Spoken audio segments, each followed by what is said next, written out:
Seja bem-vindo ao canal do Pastor Estênio e receba a inspiração diária. Olá, hoje a gente vai mergulhar numa ideia muito poderosa. Como é que uma sabedoria de milhares de anos pode, na verdade, destravar algo completamente novo e até milagroso em nossas vidas? Usando a história de Josué como nosso mapa, vamos descobrir juntos os passos para transformar aquilo que parece impossível.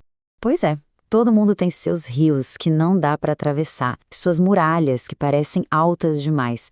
Às vezes são um desafio na carreira, uma luta pessoal, sabe? Ou um sonho que parece muito, muito distante. A pergunta é a mesma para todo mundo, não importa a época. O que a gente faz quando o caminho à frente parece totalmente fechado?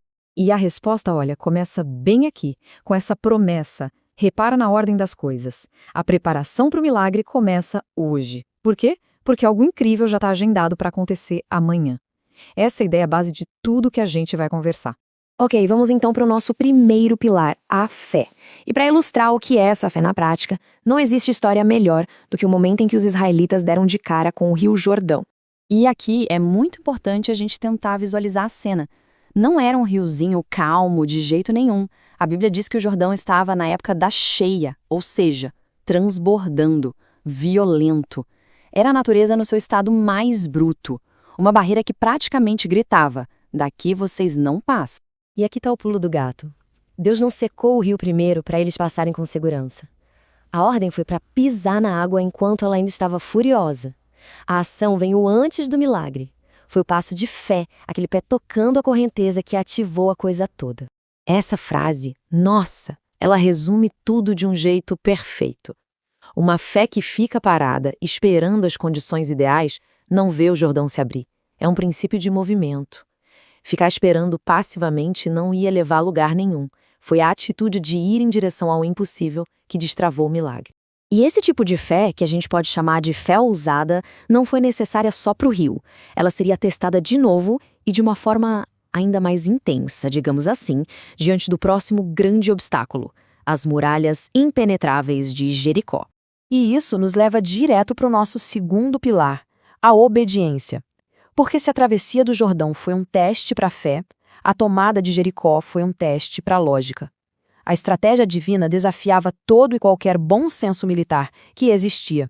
Olha só que contraste maluco. Qualquer general da época diria: vamos atacar, construir máquinas de cerco, achar um ponto fraco na muralha. O óbvio, né? Mas a instrução de Deus foi marchar em silêncio e tocar trombetas? Sinceramente, parecia uma estratégia ridícula, um plano completamente sem sentido.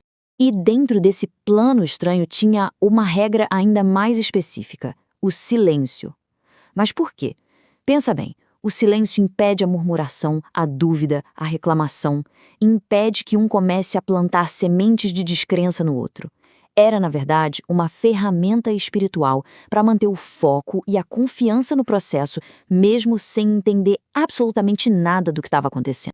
E aqui está a chave desse segundo pilar. A obediência que realmente importa não é só fazer o que é lógico e fácil. É seguir a instrução justamente quando ela vai contra a nossa razão. Essa obediência, que parece um risco, é o que abre a porta para o poder sobrenatural agir. Com isso, a gente chega ao terceiro e último pilar, a expectativa. Depois da fé para dar o primeiro passo e da obediência para seguir um caminho que não fazia sentido, veio o catalisador final, aquilo que de fato fez as muralhas virem abaixo. Presta muita atenção na linguagem aqui. Antes mesmo da primeira volta em torno da cidade, Deus fala para Josué: eu entreguei Jericó nas suas mãos. Ele usa o verbo no passado para falar de um evento futuro. Isso é de uma profundidade enorme. No plano espiritual, a vitória já é um fato consumado.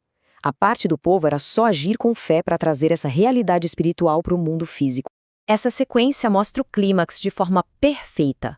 Primeiro, a persistência na obediência com as 7 voltas. Depois, o sinal sonoro das trombetas. E então, a ordem de Josué: gritem.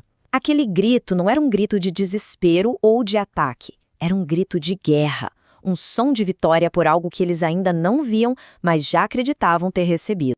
E essa frase ilustra o princípio da expectativa de um jeito brilhante. A fé genuína não espera a muralha cair para depois comemorar.